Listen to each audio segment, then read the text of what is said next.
This is raw, unfiltered scientific proof of what the pyramids were really built for. This is what a real Egyptian tomb looks like. Dark, enclosed, and filled with hieroglyphs.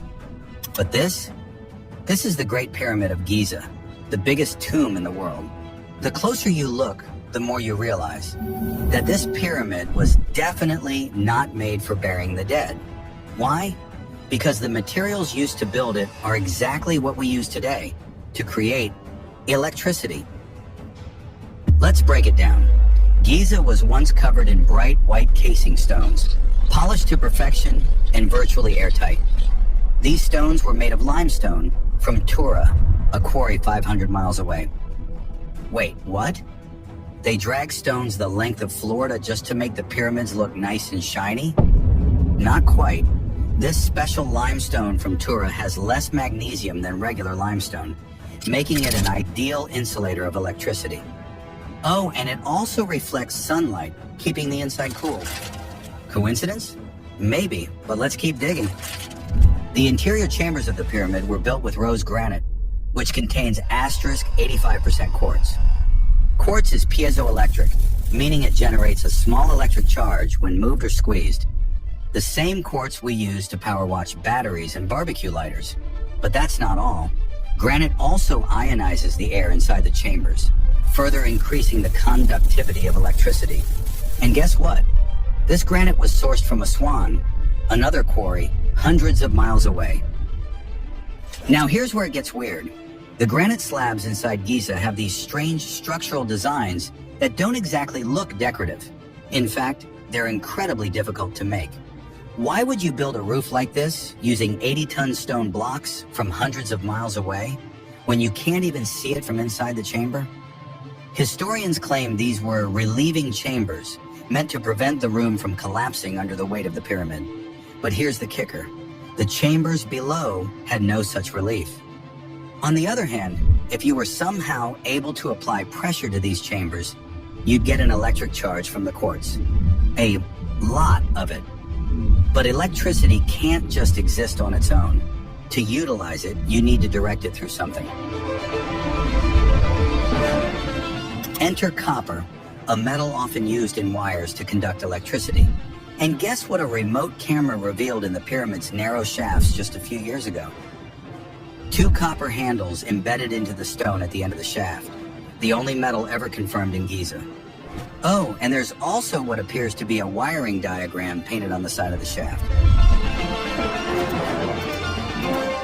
Modern Egyptologists claim these handles were used with ropes to pull jars up the shaft. Seriously? They're really reaching at this point. These shafts have no confirmed purpose. Some call them air vents, but some don't even lead to the outside. And in 2013, former Egyptian Antiquities Minister Zahi Hawass was accused of stealing artifacts from the pyramid. Among the rumored stolen items, long copper wires. Strange, right? Just what you'd need to complete an electric current.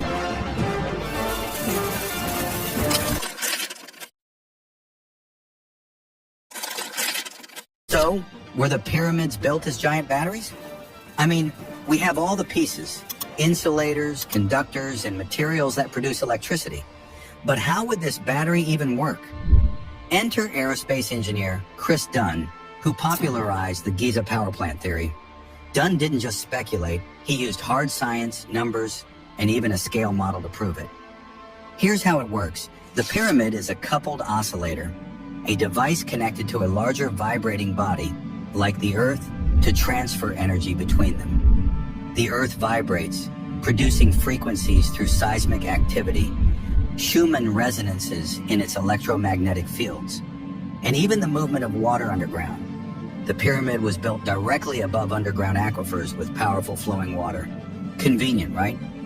The process starts in the subterranean chamber, where flowing water and seismic activity create vibrational waves.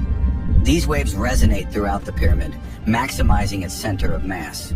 And guess where Giza sits? At the center of the world's landmass. Coincidence? Maybe. But here's the real kicker. Traces of zinc and hydrochloric acid were found in the shafts leading into the Queen's chamber. Dunn suggests these chemicals were poured down the shafts and mixed in the chamber, triggering a chemical reaction that releases hydrogen gas. The gas travels from the Queen's Chamber through the Grand Gallery and into the King's Chamber, compressing the granite quartz and creating piezoelectricity. Vibrations from below would trigger resonators in the Grand Gallery, likely 27 acoustic devices placed in the empty slots found there. The compressed quartz would create a spark, energizing the hydrogen atoms into a microwave energy beam. This beam would travel through a 4.8 by 8.4 inch watertight shaft, conveniently the perfect size for hydrogen microwave wavelengths and the exact dimensions of what we call a waveguide today. And let's not forget, granite is harder than steel. Cutting a shaft like this with ancient technology? Near impossible. These microwaves would resonate in the King's Chamber, tuned to a specific frequency using those layers of stones in the roof, the same ones historians call relieving chambers.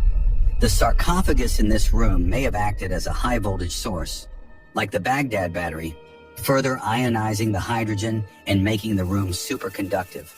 And the gold-capped tips of the pyramids? Perfect conductors attract electricity and send it into the atmosphere. Sounds like science fiction, right? Until you realize that in 2018, studies proved the pyramids can focus electromagnetic energy in their internal chambers and directly beneath them. That's real, quantifiable scientific evidence. Many archaeologists also report electromagnetic readings inside and above the pyramids. So, let's recap. The pyramid's exterior was made with an insulator, the interior with conductors, and the chambers with materials that produce electricity. Are these all just coincidences? And even if we did have electricity generated in the pyramids, how would this energy be distributed for everyone to use? Here's another twist. Nikola Tesla, the father of modern electricity, may have known the answer. Tesla believed in wireless energy transmission and even built the Wardenclyffe Tower to test his theories. Some say he was silenced before he could reveal the full potential of his discoveries. Could the pyramids have been an ancient version of Tesla's vision? And let's not forget the Serapeum of Saqqara, another mysterious structure in Egypt. This underground complex contains massive granite boxes, each weighing over 100 tons, with precision cuts that defy explanation. Some researchers believe these boxes were used for energy storage or resonance experiments, further supporting the idea that ancient Egyptians had advanced knowledge of energy manipulation.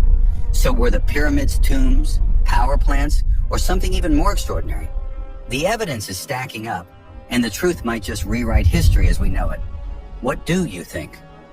What if the pyramids weren't just tombs, but ancient power plants harnessing the Earth's energy? And what if Nikola Tesla rediscovered their secrets thousands of years later? The truth might be closer than we think.